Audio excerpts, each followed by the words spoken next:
I'm sure that many people will have ordered their Christmas presents online this year.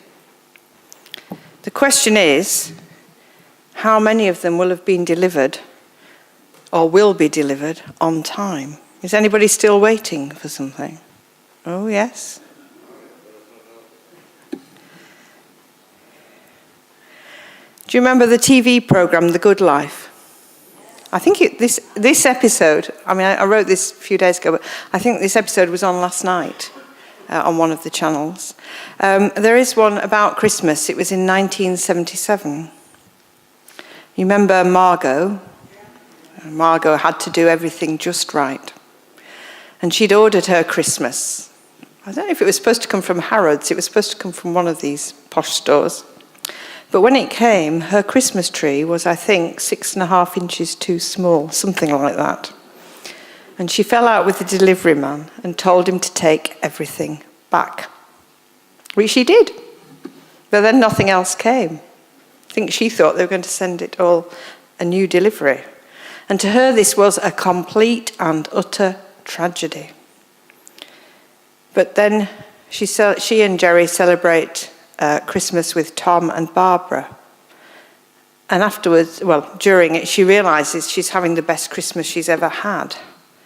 It's the complete reverse of what she expected Christmas to be, but it's been just right. The unexpected has brought great happiness and satisfaction. And so it is with God. God is God of the unexpected. Doing his will is what brings the greatest joy. Our reading from Luke this morning describes details that he must have learned either from Mary herself or from somebody who knew her very well. And it gives us an insight into how Mary and Elizabeth felt and what they were thinking. Everything in this first chapter is unexpected. Elizabeth has become pregnant at an age when this would have been totally unexpected.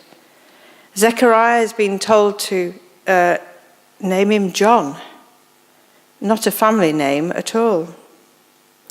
And Elizabeth and Zechariah know that he's the one who's going to prepare the way for the Messiah. Mary has been visited by an angel and told that she, a very ordinary, very young woman, will give birth to Jesus, who will be the Son of the Most High. She's become pregnant before marrying Joseph, which was not at all what should have happened. None of this is what she and Joseph were planning or expecting. We can understand Elizabeth's delight because she'd longed for a child. But Mary too is content now because she knows it's part of God's plan for her. Her youth does not stop her from realizing that somehow what is happening is of great historical significance. It's important for her, but it's important for the world. So Mary goes to visit her cousin, who's older than she is, and greets her with a traditional greeting that befits a younger person addressing their elder. But Elizabeth realizes that Mary is the superior here, for she will be mother of the Messiah. She knows that Mary will be blessed because she has believed that the Lord would do as he said. At a time when women were not really held in very high regard, it's wonderful to see here that it's two women who are the first to realize that God is about to do great things in the world through the children they will bear. Then Mary continues with this wonderful hymn that we now call the Magnificat. It's not a self-congratulatory passage.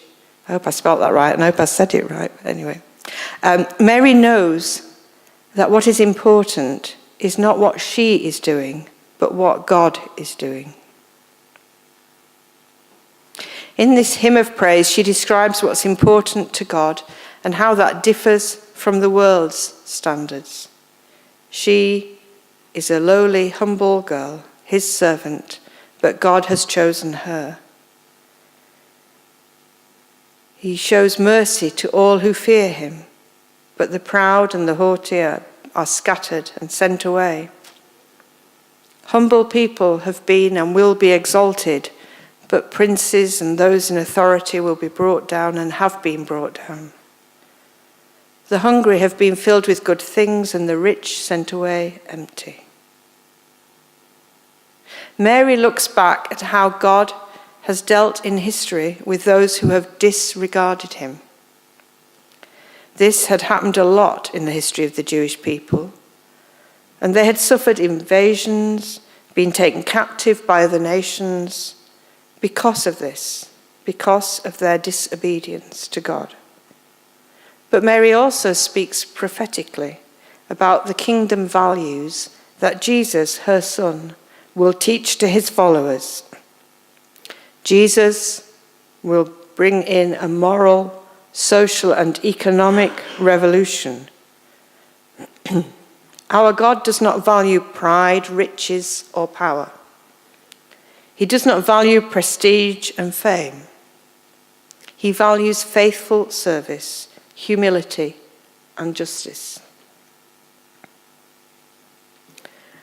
The world did and still does expect happiness and success to come to the rich, the powerful, the famous. But God aligns himself with the poor and the humble, with the faithful and sincere believer.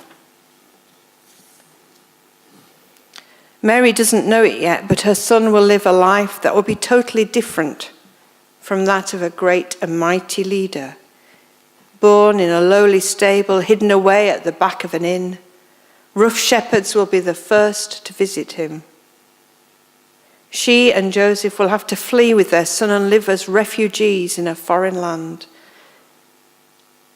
Jesus will grow up as an ordinary boy and learn a trade before one day revealing to the world just who he is. He will gather a motley crew around him as his followers. He will associate with all those who ordinary folk of the time rejected. For Jesus came for the sinner, the poor, the needy, the widow, the disabled, the lonely, the excluded, the Gentile.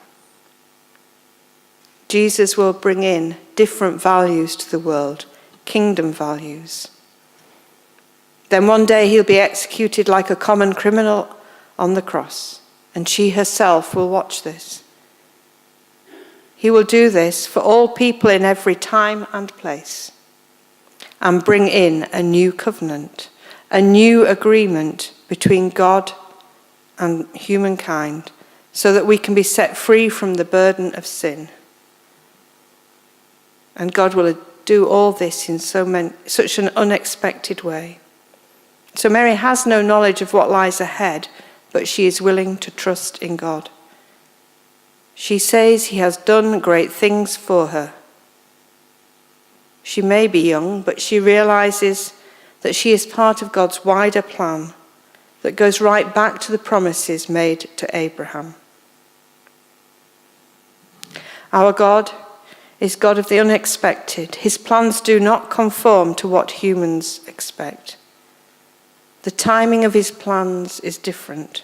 There may be long periods where nothing seems to be happening, but we can rest assured that God is at work, and it will be as he promised when the right time comes.